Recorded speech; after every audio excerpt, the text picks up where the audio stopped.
धर्मेंद्र प्रधान यांच्या राजीनाम्यानंतर अवघ्या काही तासात मुख्यमंत्री देवेंद्र फडणवीसांना तातडीने दिल्लीला का बोलवण्यात आलं? ही फक्त एक नियमित बैठक होती की महाराष्ट्राच्या राजकारणात मोठा भूकंप घडवणाऱ्या निर्णयाची सुरुवात? फडणवीस केंद्रात जाणार का की विरोधकांनी उडवलेला हा फक्त राजकीय फुगा आहे? आणि जर फडणवीस दिल्लीला गेलेच तर महाराष्ट्राची धुरा कोणाच्या हाती जाणार? या सगळ्या प्रश्नांची राजकीय पडद्यामागची कहाणी आज आपण सविस्तर समजून घेणार आहोत, त्यामुळे हा व्हिडिओ शेवटपर्यंत नक्की पहा. धर्मेंद्र प्रधान यांच्या राजीनाम्यानंतर देशाच्या राजकारणात अचानक वेगाने घडामोडी सुरू झाल्या. त्याचवेळी मुख्यमंत्री देवेंद्र फडणवीस यांना तातडीने दिल्लीला बोलवण्यात आलं आणि त्यांनी केंद्रीय गृहमंत्री अमित शहा यांच्यासोबत जवळपास 1.5 तास चर्चा केली. ही भेट संपताच राजकीय चर्चांना अक्षरशः उधाण आलं. काही जणांनी फडणवीसांना केंद्रीय मंत्रिमंडळात मोठी जबाबदारी मिळणार असल्याचा दावा केला, तर काहींनी त्यांना पुढचे केंद्रीय शिक्षण मंत्री बनवण्याची चर्चा सुरू केली. पण खरंच या चर्चांमध्ये किती तथ्य आहे की ही फक्त राजकीय हवा आहे? या प्रश्नाचं उत्तर शोधायचं असेल तर सर्वप्रथम फडणवीसांची राजकीय ताकद समजून घ्यावी लागेल. देवेंद्र फडणवीस हे केवळ महाराष्ट्राचे मुख्यमंत्री नाहीत, तर राष्ट्रीय स्वयंसेवक संघ आणि भाजपच्या केंद्रीय नेतृत्वाचा अत्यंत विश्वासू चेहरा मानले जातात. महाराष्ट्रात भाजपची संघटनात्मक ताकद उभी करण्यात त्यांचा मोठा वाटा आहे. त्यामुळे अशा नेत्याला अचानक राज्यातून हटवण्याचा निर्णय सहज घेतला जाईल अशी शक्यता राजकीय जाणकार कमी मानतात. महाराष्ट्र हे भाजपसाठी देशातील सर्वात महत्त्वाच्या राज्यांपैकी एक आहे.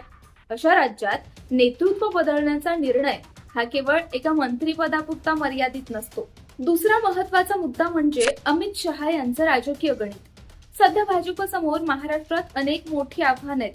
एकीकडे महायुतीचं अंतर्गत संतुलन सांभाळायचंय, तर दुसरीकडे उद्धव ठाकरे, राज ठाकरे, शरद पवार आणि काँग्रेसकडून वाढत असलेल्या विरोधाला सामोरं जायचंय.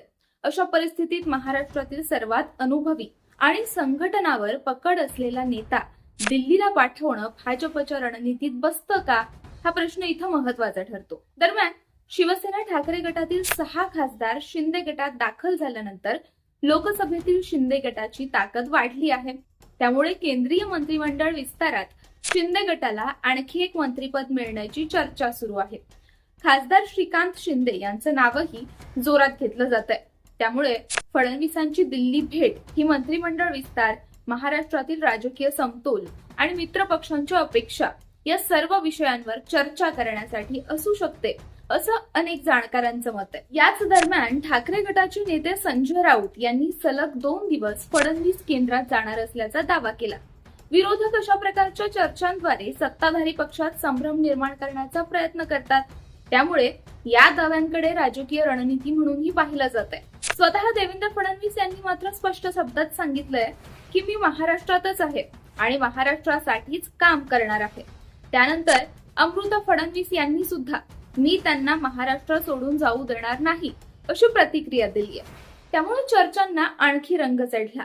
मात्र एक प्रश्न इथे कायम राहतो, जर भविष्यात फडणवीसांना केंद्रात बोलावलं गेलंच तर महाराष्ट्राचा मुख्यमंत्री कोण होणार?